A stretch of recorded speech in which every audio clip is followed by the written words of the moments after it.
বিশ্বনবী সিজদা করে যখন দাঁড়িয়ে যেতেন, মা আয়েশা আবার আগের মতো পা বিছিয়ে দিতেন। আল্লাহু আকবার। কি ঘর ছিল, টাকা নাই, পয়সা নাই, দামি বিছানা নাই, ফার্নিচার নাই, জুয়েলারি নাই, অর্নামেন্টস নাই, কিন্তু বিশ্বনবীর ঘরের মধ্যে সুখ আর শান্তি আছে না নাই?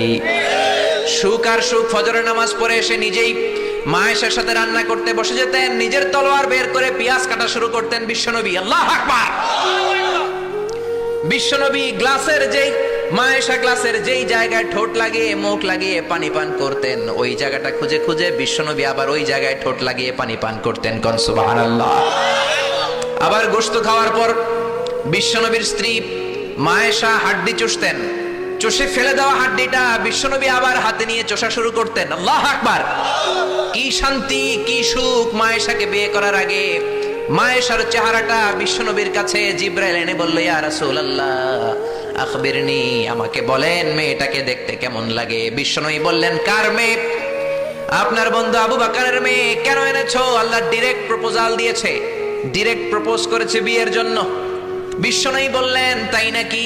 জিব্রাইল বললেন, হ্যাঁ ইয়া রাসূলুল্লাহ, আমি হলাম বিয়ের ঘটক, আল্লাহ হলেন বিয়ের কাজী। বিশ্বনবী বললেন, তুমি যদি বিয়ের ঘটক হও, আল্লাহ যদি হয় কাজী, আমি মুহাম্মদ রাজি। আল্লাহু আকবার।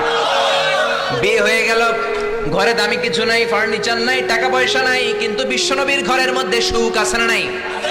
বিবিদেরকে এত ভালোবাসতেন, কোনোদিন মারামারি করেন নাই, যৌতুকের জন্য পিটান নাই, কোনোদিন গায়ে হাত তোলেন নাই। কোন ঠিক কিরা?